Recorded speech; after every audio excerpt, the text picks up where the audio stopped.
Hello everyone, welcome to Punjab success Mantra. आज हम economy से रिलेटेड क्वेश्चंस डिस्कस कर रहे हैं 10 डेली एमसीक्यूज। तो यहाँ पे हमारा शेड्यूल है, उसमें थोड़ा सा चेंज है। आप देख सकते हैं करंट अफेयर्स आपके सुबह 10:15 बजे जो है वो कंडक्ट हो रहे हैं। मैथ्स एंड रीजनिंग आप 12 PM पे देख सकते हैं। जीएस से रिलेटेड जो आपके पंजाब एग्जाम से रिलेटेड जीएस क्लासेस है वो 2 PM पे है। और आपके डेली करंट अफेयर इशू जो है 6 PM पे। और ऐसे ही डेली 10 MCQ सीरीज जो हम अभी कर रहे हैं ये आपकी 9 PM में है। तो हम इकोनॉमी डिस्कस कर रहे हैं। ऐसे ही हम मेन से रिलेटेड करंट अफेयर जो है वो थर्सडे को 6 PM वाली सीरीज में डिस्कस करेंगे। तो आप अपनी कन्वीनियंस से ये डिफरेंट इनिशिएटिव्स, फ्री इनिशिएटिव्स हैं एकदम, तो इनको वेल कर सकते हैं। तो स्टार्ट करते हैं हम इकोनॉमी के क्वेश्चन से।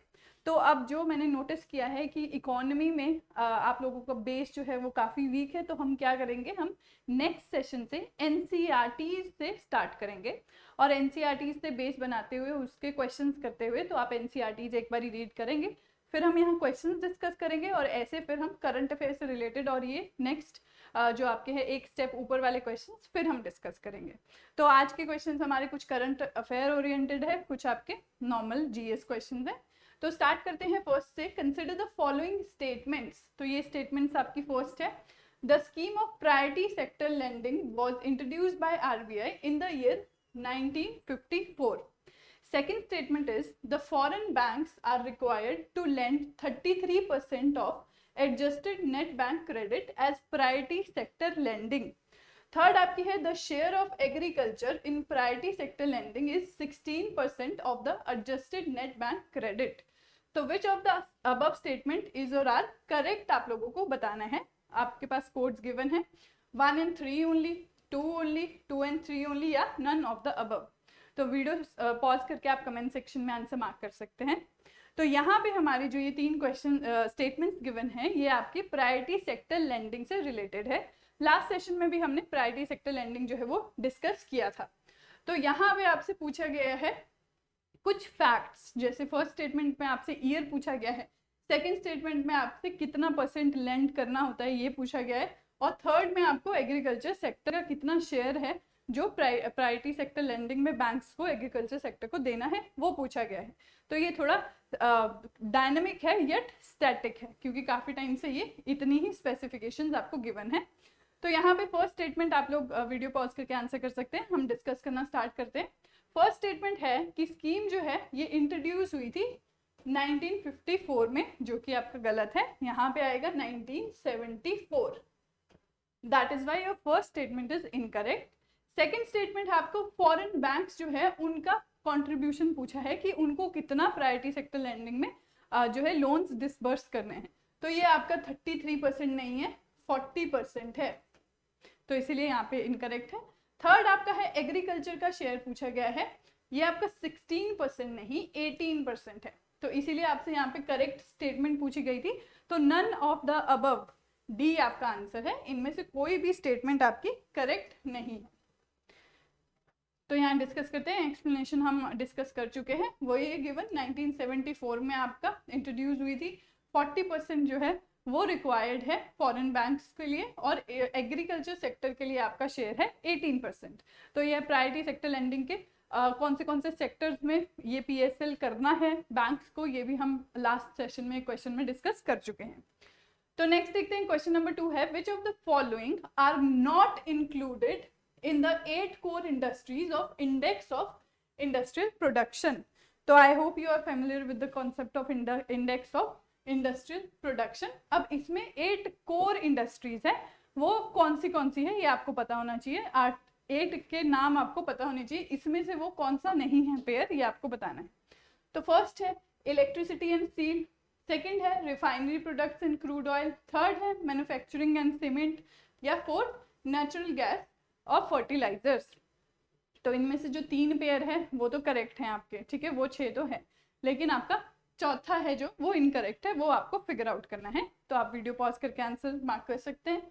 तो यहाँ पे आपका आंसर है सी, मैन्युफैक्चरिंग एंड सीमेंट। बाकी सब है बट मैन्युफैक्चरिंग की जगह आपका क्या है, कोल, ठीक है। 8th कंपोनेंट है आपका कोल। तो electricity, steel, refinery product, crude oil, cement, coal, natural gas और फर्टिलाइजर्स। मैन्युफैक्चरिंग जैसी कोई चीज यहाँ पे नहीं है, इसलिए आपका सी जो है वो आंसर हो गया। तो यहाँ पे सबसे पहले आपको इंट्रोडक्शन दी है कि इंडेक्स ऑफ इंडस्ट्रियल प्रोडक्शन क्या है। एक इंडेक्स है जहाँ पे आपकी डिटेल्स हम देखते हैं growth of in various sector. कौन से सेक्टर, जैसे हमने डिस्कस कर ही लिए हैं क्वेश्चन में, जैसे मिनरल माइनिंग, इलेक्ट्रिसिटी, मैन्युफैक्चरिंग। ठीक है, अब मैन्युफैक्चरिंग इसमें है बट कोर में नहीं है। तो आपको गिवन है कि ये फिजिकल वॉल्यूम ऑफ प्रोडक्शन बताता है एक बास्केट ऑफ इंडस्ट्रियल प्रोडक्ट्स की।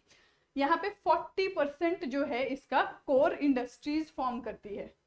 ठीक है, तो मैन्युफैक्चरिंग भी है बट कोर इंडस्ट्रीज में नहीं है। हमें क्वेश्चन में कोर इंडस्ट्रीज पूछा गया था। तो कोर इंडस्ट्रीज क्या है? Electricity, steel, refinery products, crude oil, coal, cement, natural gas और फर्टिलाइजर्स। तो ये याद रखना काफी इंपॉर्टेंट है, और इसमें से आप 2-3 बार गो थ्रू करेंगे तो आपको याद हो जाएगा, और इसी टाइप के क्वेश्चन आपको स्टेटमेंट फॉर्म में भी आ सकते हैं। ठीक है जी, नेक्स्ट है आपका क्वेश्चन नंबर 3। अब यहाँ पे which of the following statement is true with regard to index of industrial production. ठीक है, अब इसी पे आपको एक स्टेटमेंट के फॉर्म में क्वेश्चन पूछा जा रहा है, तो ये एज अ टॉपिक आज आपका कवर हो रहा है। फर्स्ट है आपका the index is used by government agencies and departments such as finance ministry and RBI for policy making. Second आपकी है it is also used for estimating GVA।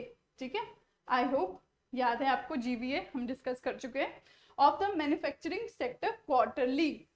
Third है it is only major of physical volume of production. तो ये statements में बहुत points ऐसे हैं जहाँ पे आप कंसिडर कर सकते हैं कि ये इनकरेक्ट है या करेक्ट है, तो आपको मार्क करना है। इसमें से कोड आपको नीचे गिवन है ABCD, तो आप वीडियो पॉज करके मार्क कर सकते हैं। तो डिस्कस करते हैं स्टेटमेंट वाइज। फर्स्ट आपकी बिल्कुल करेक्ट है, IIP आपको पॉलिसी मेकिंग में हेल्प कर रहा है RBI और फाइनेंस मिनिस्ट्री को। सेकेंड स्टेटमेंट आपकी दी है कि ये GVA एस्टिमेट करने के लिए मैन्युफैक्चरिंग सेक्टर में हम लेते हैं, वो भी क्वार्टरली, बिल्कुल करेक्ट है। थर्ड है आपकी कि it is the only major of physical volume of production measure करने की। तो यहाँ पे आप थोड़ा डाउटफुल हो सकते हैं, क्योंकि जहाँ पे भी ओनली होता है हम थोड़े डाउटफुल हो जाते हैं, बट ये बिल्कुल करेक्ट है। तो आपका आंसर है 1, 2 एंड 3A, क्योंकि आपसे करेक्ट पूछा था। तो यहाँ पे आंसर हो गया आपका A।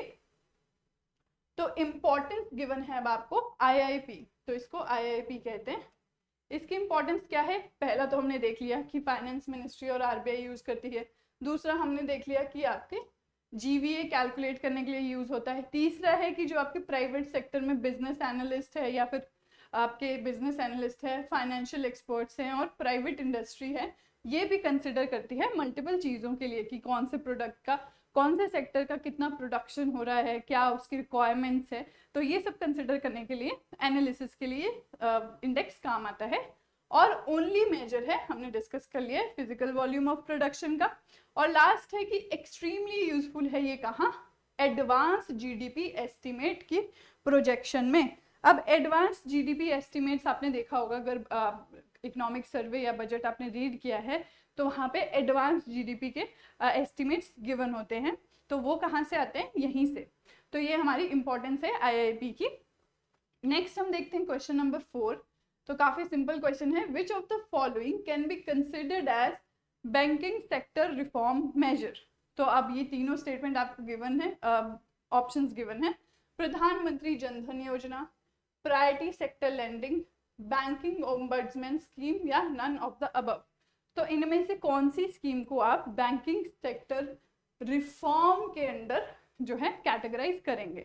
अब तीनों ही टर्म्स हमने इकोनॉमिक्स में पढ़ी है, तीनों ही स्कीम्स पढ़ी हैं, और आपको क्या है बैंकिंग सेक्टर से रिलेटेड है ये भी हमें पता है। तो यहाँ पे अब आपकी जो है कंफ्यूजन थोड़ा हो सकता है, बट यहाँ पे आपका आंसर है बैंकिंग ओम्बड्समैन स्कीम। ठीक है, क्योंकि बैंकिंग के रिफॉर्म के लिए आपकी ये स्कीम आई थी, बाकी दोनों स्कीम आपकी क्या है? फाइनेंशियल इंक्लूजन के लिए। ठीक है, तो वो हमारी सोशल सेक्टर स्कीम है, it is not for the reformation of banking sector. तो नेक्स्ट क्वेश्चन देखते हैं, इसका आंसर है सी, काफी इजी आंसर है। तो फिफ्थ क्वेश्चन हमारा कह रहा है a comprehensive measure used for estimation of price changes in the basket of goods and services representative of consumption expenditure in an economy is called which of the following। तो basically आपको definition दी गई है, अब आपको इसमें से बताना है कि ये किसकी डेफिनेशन दी गई है। तो आपके ऑप्शंस हैं CPI, wholesale price index, IIP या फिर ऑल ऑफ द अबव। तो यहाँ पे आईआईपी हम डिस्कस कर चुके हैं, तो आई होप आपके 2 ऑप्शन एलिमिनेट हो गए यहाँ से कि आईआईपी क्या है, हमने देख लिया है।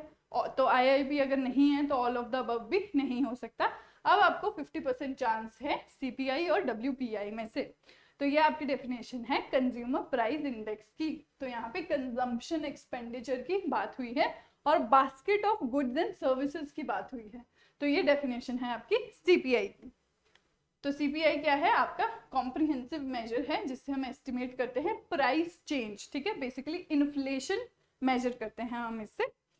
तो नेक्स्ट हमारा है क्वेश्चन नंबर 6। अब यहाँ पे कंसिडर द फॉलोइंग स्टेटमेंट्स, ये स्टेटमेंट है आपकी, ठीक है। फर्स्ट स्टेटमेंट आपकी कह रही है imperial bank of India was converted into state bank of India in 1955। Second statement is the small finance bank is a private financial institution. Third आपकी है a payment bank can accept demand deposit up to 1 lakh. Third है fourth है local area banks are public sector banks having jurisdiction over 2 or 3 contiguous districts. तो यहाँ पे आपको 4 statements दी गई है, तो बैंक्स के बारे में दी गई है और आपको बताना है इनकरेक्ट इसमें से कौन सी है। तो ऑप्शंस आपको गिवन है 1 and 2 only, 1, 2 and 3 only, 4 only या फिर ऑल ऑफ द अबव। तो आप वीडियो पॉज करके अपना आंसर मार्क कर सकते हैं। सॉरी। तो यहाँ पे आपका आंसर है इनकरेक्ट पूछा है, ये ध्यान में रखना है आपको। तो फर्स्ट स्टेटमेंट आपकी बिल्कुल करेक्ट है, सेकंड स्टेटमेंट भी बिल्कुल करेक्ट है। ये स्मॉल फाइनेंस बैंक और पेमेंट बैंक्स आपको जरूर पता होने चाहिए, ये हमारे करंट अफेयर में भी बने रहते हैं। तो पेमेंट बैंक आपने देखा होगा कि Airtel payment bank, Indian post payment bank, तो इसी तरह से ये डायनामिक कॉन्सेप्ट्स भी हैं आपके, इनके फीचर्स आपको पता होने चाहिए। देखो वन ऑफ द फीचर यहाँ पूछा है आपसे, पेमेंट बैंक के demand deposit up to 1 lakh accept कर सकता है। तो बिल्कुल करेक्ट है आपकी ये स्टेटमेंट। आपकी जो फोर्थ स्टेटमेंट है कि लोकल एरिया बैंक्स जो हैं वो पब्लिक सेक्टर बैंक हैं जो ज्यूरिसडिक्शन होती है 2 या 3 डिस्ट्रिक्ट्स में। तो यहाँ पे आपका पब्लिक सेक्टर बैंक नहीं है, इसकी जगह आपका आएगा प्राइवेट सेक्टर बैंक। तो यहाँ पे इसलिए इनकरेक्ट हो जाती है आपकी fourth statement. Your answer is C, option C. तो बाकी सारी स्टेटमेंट आपकी करेक्ट है। अब लोकल एरिया बैंक्स को देख लेते हैं। ये आपके स्टैब्लिश हुए थे 1996 ईयर में, और यहाँ पे आपके स्मॉल प्राइवेट बैंक्स होते हैं ये, जिनकी ज्यूरिसडिक्शन 2 से 3 डिस्ट्रिक्ट्स में पाई जाती है। अब ये क्यों बने थे? To bridge the gap in credit availability, और स्ट्रेंथन करने के लिए जो हम लोन्स डिसबर्स करते हैं उसको हम कहते हैं credit framework in rural and semi urban areas. तो रूरल एरियाज के लिए आपको पता है काफी हमने आरआरबीज, ठीक है, रीजनल रूरल बैंक्स हैं, ये भी बनाए थे। तो वैसे ही अब रूरल और जो सेमी अर्बन एरियाज है वहाँ के गैप को, क्रेडिट गैप को ब्रिज करने के लिए आपके ये बनाए थे, जो कि 2 से 3 डिस्ट्रिक्ट में वर्क करते थे और ये प्राइवेट सेक्टर थे। तो नेक्स्ट आपका है क्वेश्चन नंबर 7। तो विद रिस्पेक्ट टू फेमा, अब फेमा आपका क्या है? गिवन है आपको foreign exchange management act. Consider the following statement.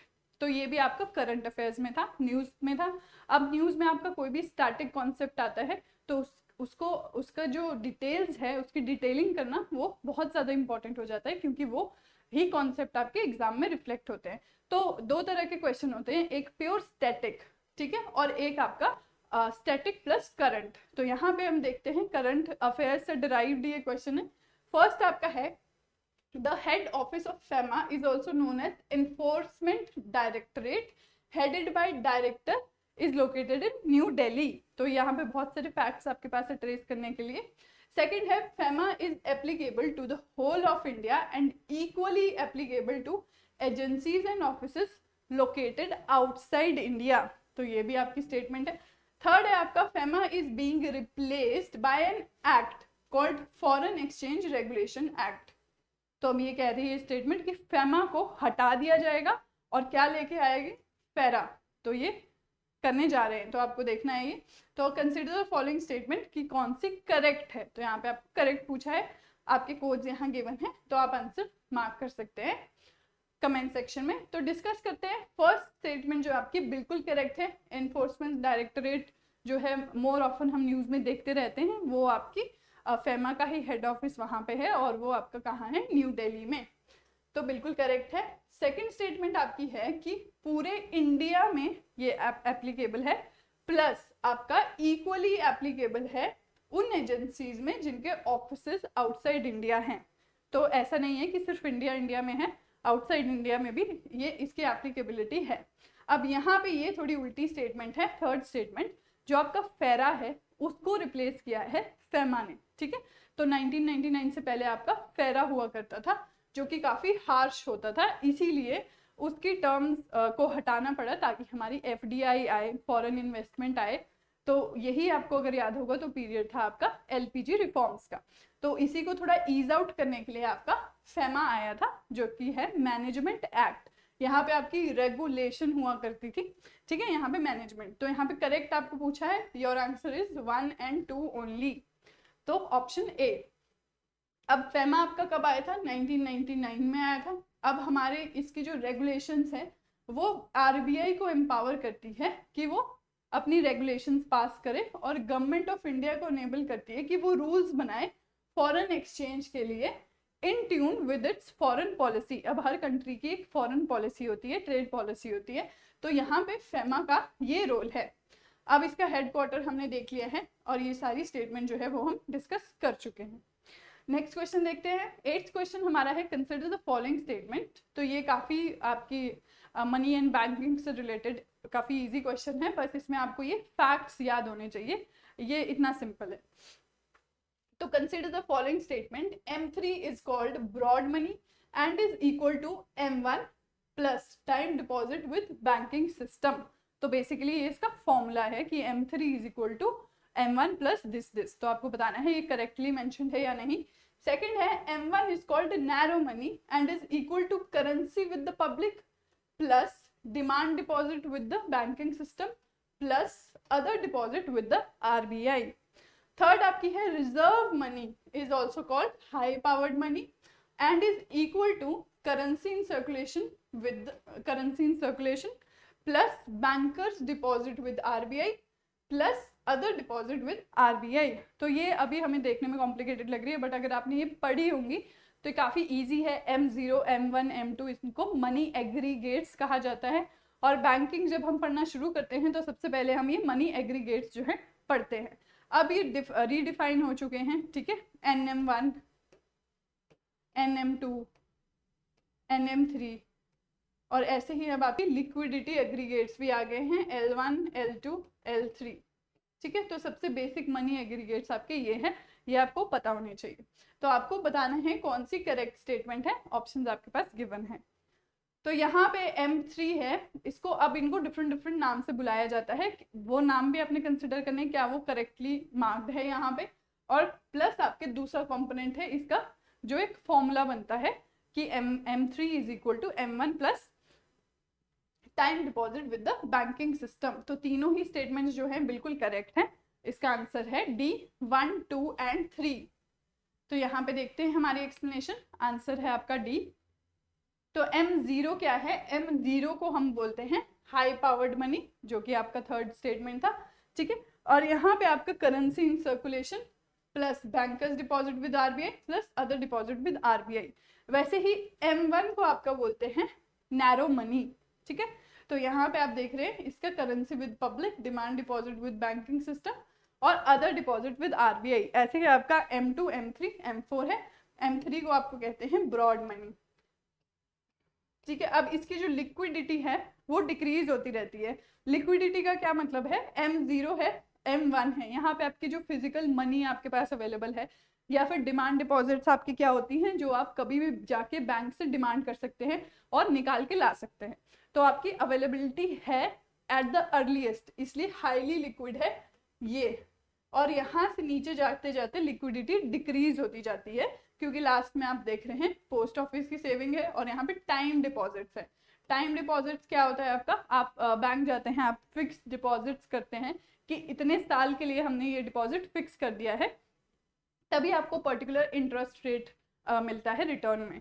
अगर आप पहले निकाल लेते हैं उस फिक्स टाइम से, मान लो 5 साल है, उससे पहले आपने पैसे निकाल लिए फिक्स डिपॉजिट के, तो आपको पेनल्टी लगती है और इंटरेस्ट रेट भी आपको नहीं मिलता है। तो इसे कहते हैं टाइम डिपॉजिट्स। इसका मतलब ये लिक्विड नहीं है, इसको आप 5 साल बाद ही निकालोगे। इन वर्स्ट केस निकाल दोगे बट फिर मनी की वैल्यू फॉल हो जाएगी आपकी। तो हाईएस्ट लिक्विडिटी आपकी क्या है, M0, और डिक्रीज होते होते आपकी M4 है, लोएस्ट लिक्विड। तो ये भी आपको क्वेश्चन में स्टेटमेंट की फॉर्म में आ सकता है। अब नेक्स्ट इसमें मैच द फॉलोइंग में आपको लिस्ट 1 में बैंक्स दिए गए हैं या फिर ये चीजें दी गई है, और लिस्ट 2 में है कि कौन सी कमेटी ने ये सजेस्ट किया है। तो सबसे पहले पेमेंट बैंक। पेमेंट बैंक तो काफी न्यूज में था, तो यहाँ पे अगर आपको एक भी पता है कि पेमेंट बैंक जो है वो किस कमेटी की रिकमेंडेशन से आया है, तो आपका बाकी एलिमिनेट हो सकते हैं ऑप्शंस। ठीक है, तो यहाँ पे लिस्ट 1 में तो आप आंसर मार्क कर सकते हैं। लिस्ट 1 में आपका दिया है first payment bank, lead bank, liquidity, aggregates. तो जैसे अभी हमने मनी एग्रीगेट्स देखे M0, M2, M3, ऐसे ही मैंने डिस्कस किया कि L1, L2, L3, तो ये क्या है, लिक्विडिटी एग्रीगेट्स। तो यहाँ पे डिस्कशन के लिए आपको दी गई है Nariman committee, YV Reddy committee और नचिकेत मोर कमेटी। तो आपको मैच करना है। तो अगर आपने करंट अफेयर्स देखा है तो पेमेंट बैंक का आपको जरूर पता होगा कि पेमेंट बैंक जो है वो नचिकेत मोर कमेटी ने रेकमेंड की थी। ऐसे ही जो आपकी लीड बैंक है, लीड बैंक आपकी नरीमन कमेटी ने की थी। और लिक्विडिटी, तो यहाँ पे आप देख लो अगर आपको A का 3 पता है तो बाकी सारे ऑप्शन आपके ऐसे एलिमिनेट हो गए। तो आपके एग्जाम में जो है इस तरह की चीजें ध्यान में रखनी होती है। अगर आपको आइडिया नहीं है क्वेश्चन का, 1-2 भी आइडिया है, तो ऐसे परमुटेशन कॉम्बिनेशन करके आपके क्वेश्चन जो है वो निकल सकते हैं। तो यहाँ पे आपका आंसर हो गया C, और लिक्विडिटी एग्रीगेट्स आपका YV रेड्डी। तो ये हमारा क्वेश्चन नंबर 9 था, इसका आंसर है C।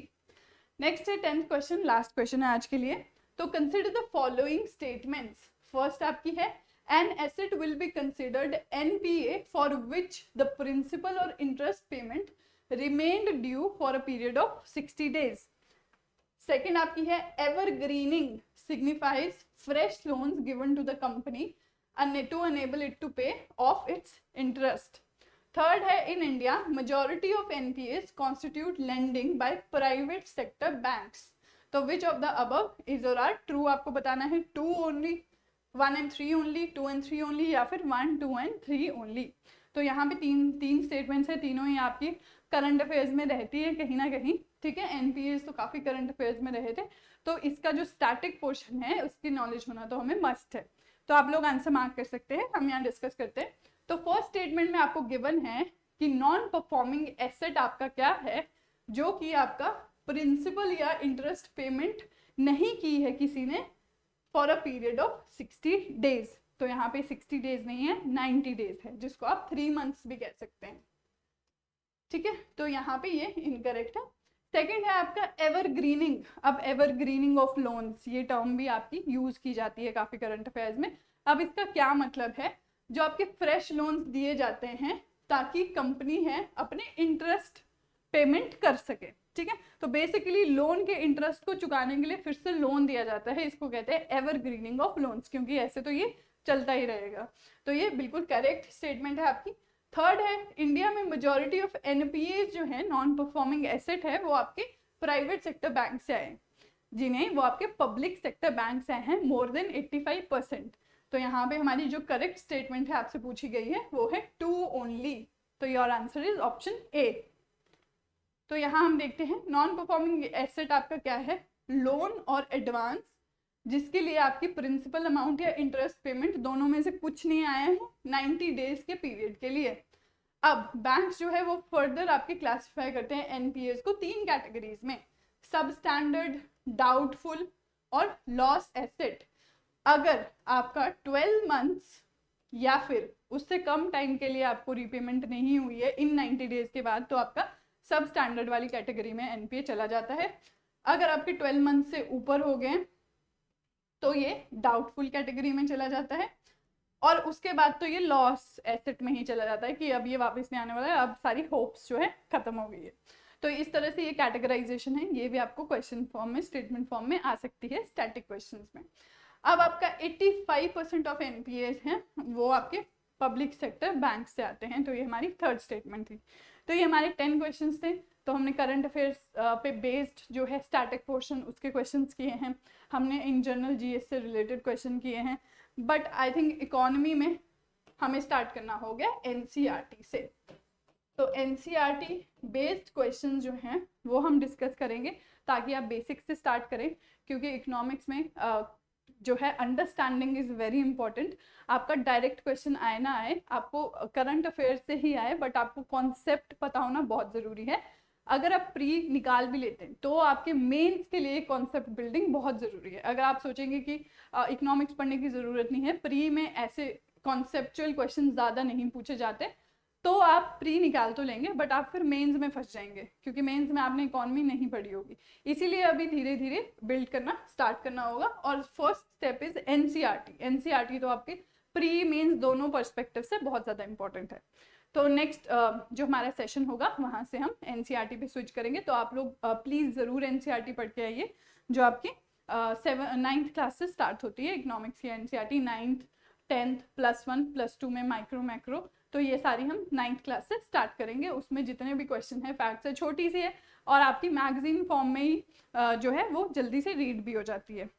ठीक है, तो ये हमारे 10 क्वेश्चन थे आज के लिए। ये हमारे कुछ फ्री इनिशिएटिव्स है, कुछ पेड इनिशिएटिव्स है, तो आप लोग अवेल कर सकते हैं। यहाँ पे फ्री एनसीईआरटी कोर्स भी है, तो इन कोर्सेज को आप ज़रूर देखें, आपके लिए बहुत ज़्यादा हेल्पफुल होंगे।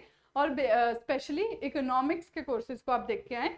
तो इसी के साथ हम सिंक करेंगे अपने इकोनॉमी की जो 10 डेली MCQs हैं।